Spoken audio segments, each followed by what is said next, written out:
And now here we are again in Mac's studio. This is part 2 of the studio tapes, and if you remember,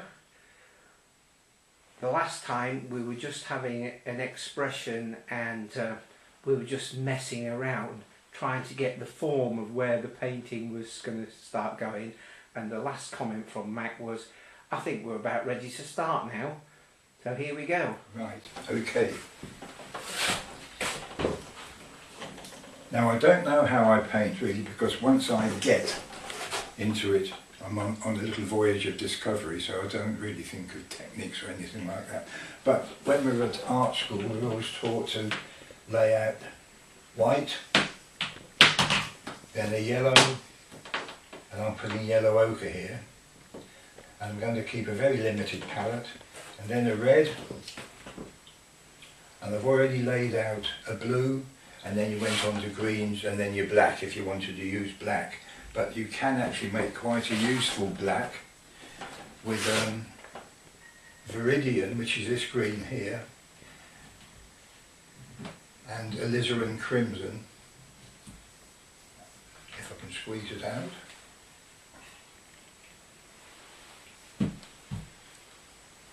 Now if I were to mix these two together,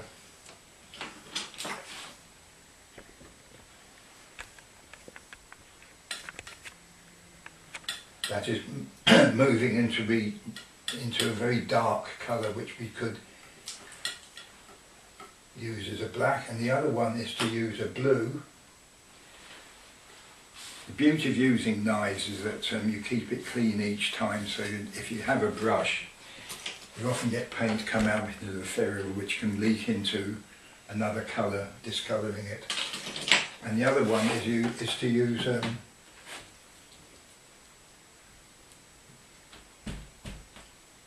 burnt umber. This is a very old tube, I haven't used this for some time.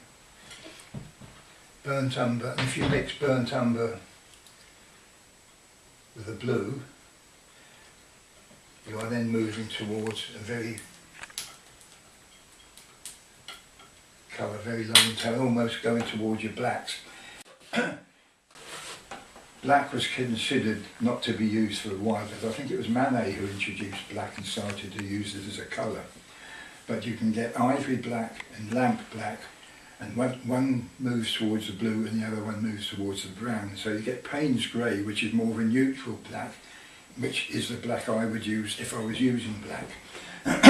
But today we're going to keep this very, very simple. I have a very simple palette, and I'm just going to do a quick daub. I don't know how it's going to turn out, but I'm going to assume. Now the other thing, we use turps. If we're using oil paint, you can get water-based oil paints, but I like the ones with turps. You use this to thin the paint, but now the danger with turps, if you use a lot of it, it takes all the oil out of the paint and you end up with a rather powdery dry pigment. So you can use a linseed oil, but this is a mixture of a linseed oil and turps, which still keeps the body of the paint. I've already worked out a rough idea, this is just messing about, but I'm going to not have a blue sky today, we'll keep it very simple.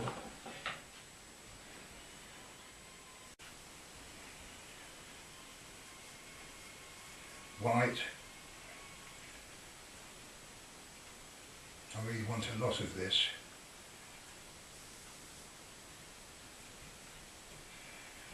I sometimes use house painting brushes on a large area. But just say, for example, this is going to be the sky, so I'll whack it in as quickly as I can. Being left-handed is a bit awkward because I should really be mixing this side, but it's space is at a premium. I'm going to white. You get through gallons of white, which isn't cheap. No oil paint is really cheap. If you use good quality oil paints, then they are dear. Now ideally I should have mixed enough of this colour to cover all this area.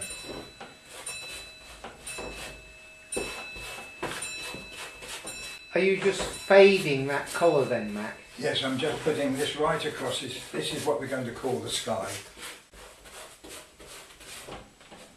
This is a mixture of yellow ochre and titanium white. Now, as we're in a hurry, I'm not going to, this is going to be a bit of a daub.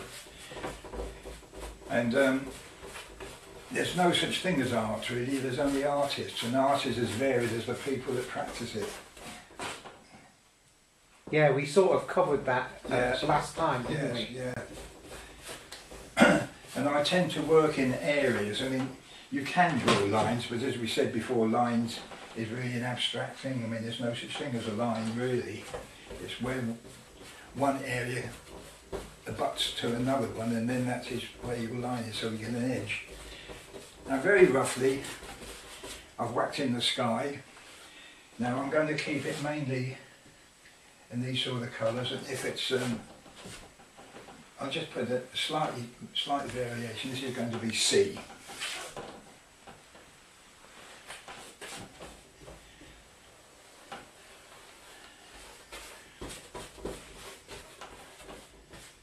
Obviously it will become apparent why the sea is the same colour as them. Well, yes, I mean I will add other colours later, but all paintings are abstract. Some are more abstract than others because obviously we don't, as I said before, we don't see rectangles or squares. And also if you take a piece of landscape out, you've disjointed it, because really the landscape only works because of all the peripheral vision of the landscape. So if you take a section of landscape out, you have to create a whole, an entity in itself, much in the same way as if you do a painting of a person, if you did the whole person, if you chop an arm off or disjointed them, haven't you? Same with the landscape. Plato said that the only pure forms of art were weaving and music, and he said painting was really imitation. So I know when you learn at art school you have to do still lifes and things, and you have to try and put down what you see. It's almost not quite imitation because everybody sees things, although we see the same colours, emotionally you'll be affected differently. So if you had 10 people painting the same still life, there would all be 10 different paintings. And you can teach just basic things in painting, and but you can't teach people to be artists. You can, I mean, the ability to draw well must not be confused with art, but it's a jolly useful tool to have, much in the same way as learning scales and 5-finger exercises in music. You wouldn't expect a performer to go and sit on the concert platform and just play scales.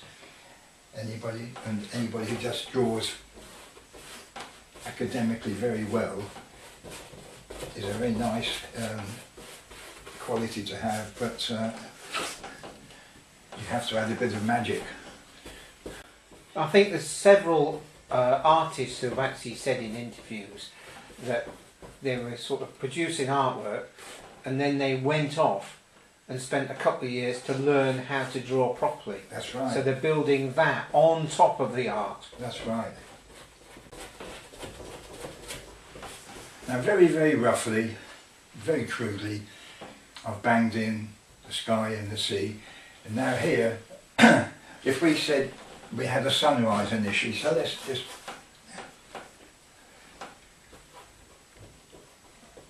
We're going to have the sun there. Now ideally everything you'd see would be silhouetted, but you might change things because silhouettes not necessarily always a good thing. But I'm going to mix up, I should use another brush really. Now the idea why I like working on glass, I mean normally at art school we had palettes, they weren't mahogany, you'd paint them a neutral grey because the mahogany was a different colour from the colour that you were working on. But here I'm working on virtually on white, not quite, but I've got white paper underneath glass, and I like working on the glass. Now I've mixed these. This is Viridian, touch of alizarin crimson, and I'm mixing it with my blue and umber here to give me a dark. And I'm just going to whack in these. I'm going to say, let's say these are cliffs.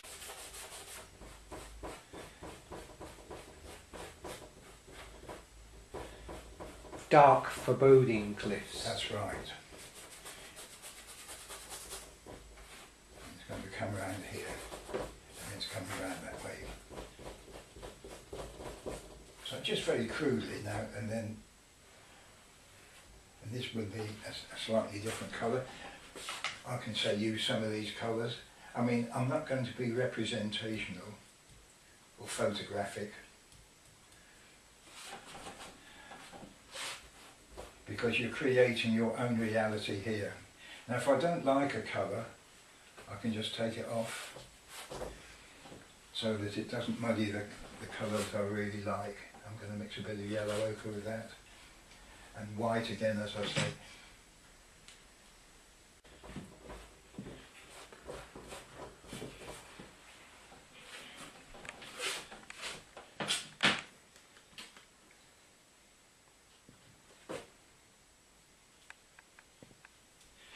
Really, you should move, if you're putting a colour in, mixing colour, you should really put the colour onto the white, because white stains quickly. Otherwise you might use gallons of white to change the colour. So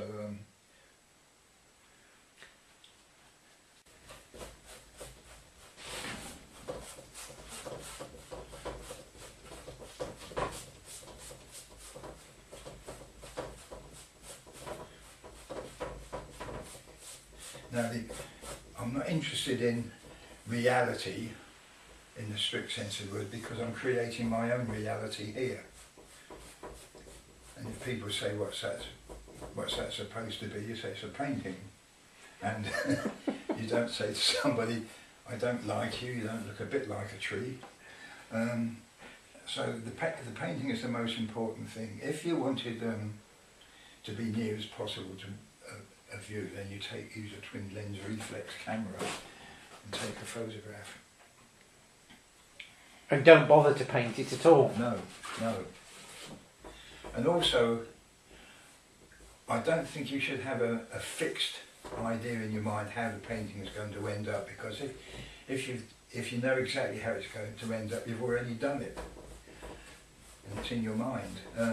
But a painting really should be a voyage of discovery. I know I'm going to do a sort of seascapey thing, and I'm going to be fairly subjective, so you will see what it's supposed to be if that's what you want. But I've got a cliff top. This is going to be the sea.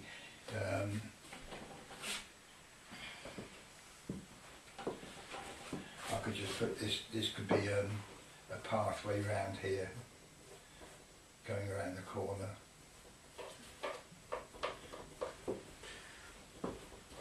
Are you all at all interested in artistic styles like Impressionism and stuff like that? Have you got sort of a view on? Well, I mean, if it's a good painting, I like all of them. I mean, I'm very fond of Rembrandt. I'm very fond of Vermeer. I'm very fond of Pissarro. A lot of Picasso I like. A lot of Braque. I mean, I like all of them. But and I suppose subconsciously they affect you in some way. I don't go out of my way to say I'm going to do an impressionistic painting, or I'm going to do something like Pissarro, or I'm going to do an expressionist, German expressionist painting. Because once you start painting, you're lost in it, and you may be subconsciously affected by, well, you are. You're always affected by what you've seen anyway. Everything affects you whether you realise it or not.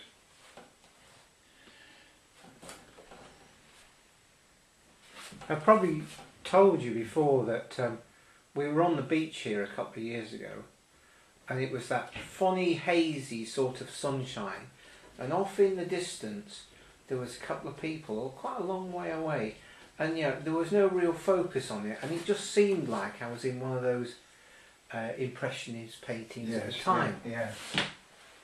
Well, Impressionists were really smitten with light, weren't they? And the effects of light. I mean, Monet but in the end they were trying to release themselves from the rather heavy, turgid earlier paintings, what they thought, you know, and they were trying to introduce light and make everything much more ephemeral. The danger was, in the end, it could become so light and ephemeral that it'd have no structure. And so you got Cézanne then trying to bring structure back in, then you got the Cubists, and they were trying to show all angles, as it were. You know, a sculpture, you walk around it in 3D, you can walk around. In the painting, and then you see it from here, and they were trying to give the effect of other sides as well. All in one. Yeah, all in one. I mean, my interpretation would be totally different from somebody else's, and I can't say this is how you've got to paint. I mean, the only thing you can tell people really is if you want to construct something with perspective, you can say this will work with perspective, which is a lie anyway, because we don't see in that way. And also you can say, we know that yellow and blue makes green. But there, I mean, I think if you know everything there is to know, you wouldn't paint. You'd be so terrified. So the best, you start off with ignorance, and then you build up a bit of knowledge, and then you might refer to something else. I mean, obviously, one of the best ways of learning how to paint landscapes is to look at landscape paintings. And just appreciate the technique. Yes, and then you will gradually pick up things like that. Let's just add I've got some white here. I mean, from my perspective, colour is really difficult. Yeah. I mean, what is blue? Yeah. And the difference between blue and pink to a lot of people would be dramatic, but to myself it's not. So are you partially colourblind then? Yeah, in a weird sort of way. Yeah. Because I think it's 1 in 250 women are colourblind and 1 in 12 men are partially colourblind. So women who may carry the defect won't necessarily suffer from the defect, but they will pass it on to their male progeny. Mm. I'm not going to make any further comment along that line. No. Now we did have a sketch. This was a sketch for another sketch, a working sketch for another working sketch, which at the moment is in an exhibition. But we're using it very, very loosely to do something here. Now if I were to treat it very loosely and just say that's it would have a certain amount of spontaneity and not have enough structure in it. The danger is with a painting is knowing when to stop. Now I could say, oh, this is quite, I mean, it's not nowhere finished. I'd say, well, that's fairly loose and quite spontaneous. Let's leave it at that then. I said, well, it probably needs a bit more structure, so I could work in it. And I'd work in it, and if I worked too far, I would have so much structure, but it lost all its spontaneity, and it'd been dead. So it's a cut-off point somewhere. But very difficult to talk. But I'm going to put that there to represent one of those groins. Yeah, I was just going to say that actually the way you brought the colour of the sea over those groins, it was either it was just a bit missing over it, or if you looked at it in certain lights, it was actually the sea coming over them in a big sort of splashy wave. Yeah. And it's really difficult to know which one it was. But I think with paintings, people often finish it in how they would see it, don't they? I mean, you can, if you leave something rather loose and nebulous, people will automatically finish how they would like it. There is a lot of this about people do fill in the bits that are missing. They do, yeah, subconsciously they do it. So we're taking a bit of that colour through there, linking it.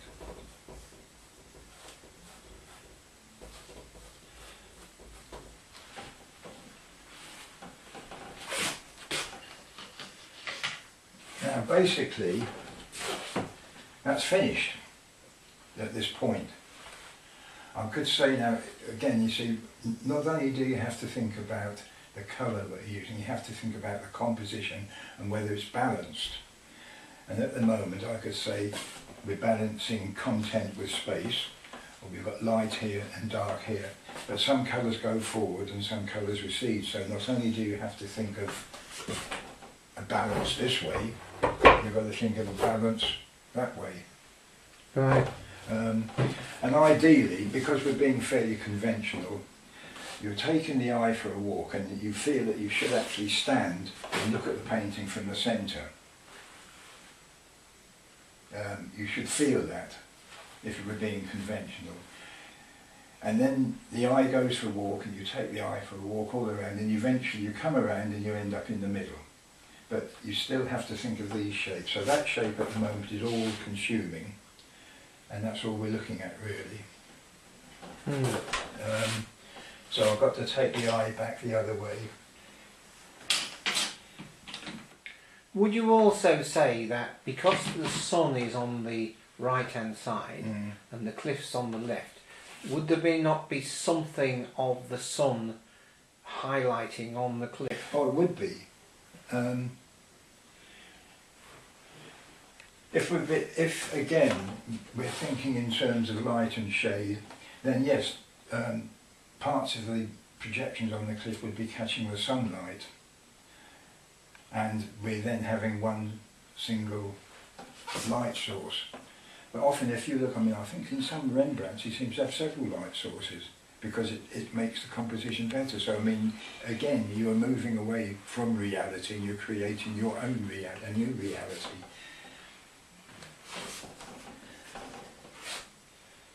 Well, we don't really want to get into what is reality, because I think it's all an illusion anyway. It is, yeah. And dreams can be more real than reality.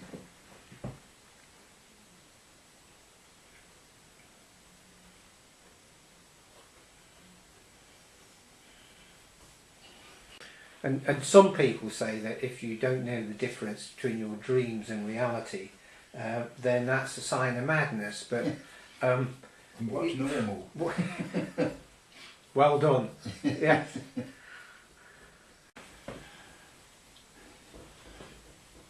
People in society try and conform, don't they? Conform to a set of rules. Now, once I've roughed it in like this, then I'd probably sit down and look at it for about 20 minutes, then decide what would I do next. Well, if I was having to work for an audience, then I think, oh, well, they'd like me to make these little, and I'd have to start making these look a bit more like drawings to make them happy. But I've reached a stage now where I would start thinking now, how do I take the eye over here? Do I push the sea a bit further back? Do I change the colour a bit more? Do I let this get dissolved in light, and so do I have this whole expanse of just light balanced with the dark? Or do I feel that I've got so much light over here, perhaps I ought to bring any colour, perhaps I ought to put an accent there? Do I put an accent? So now we're beginning to move around. That accent could be turned into a ship, buoy, or whatever. It could be a different colour and so on, but I'm beginning to move around. I've got the sun here. Perhaps I should make this, again, much lighter here, and then bring the lightness into this, and then I could actually let the sea go into a greeny blue over here.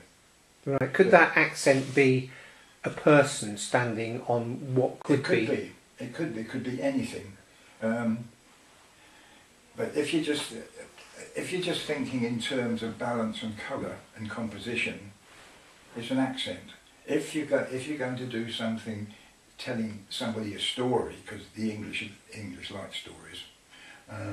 We've been fed them for years. Yes, that's right. And so, in many ways, I find that the English are very literal, and they like, or perhaps even the Scots and the Welsh, I don't know.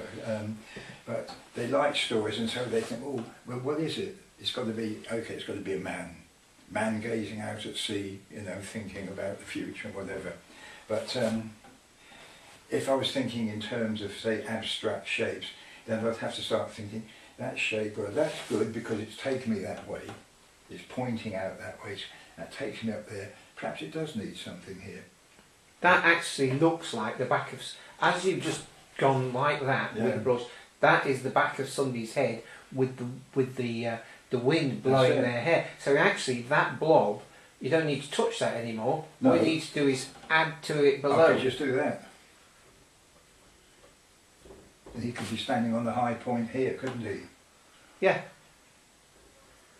Yeah. But then I might say it's out of scale, I don't know. Is the cliff coming up here? Around that way? Ooh. So you're getting, this comes around here. So this could be fairly low and then you're going uphill slightly. Or you could put a series of steps. You see now, from my viewpoint, that's changed it totally, but actually it has sort of included both sides. Yes, you're now getting a balance. Yeah. Now, all paintings are contrived, but they mustn't look contrived. But everything is contrived.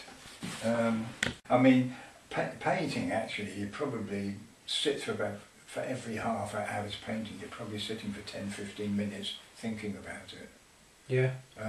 It's that you have to allow your mind to catch up, don't you? Yes. We're leaving it with that then, Mac. Thank you very much. Okay. It's been very entertaining as usual and informative. Champion.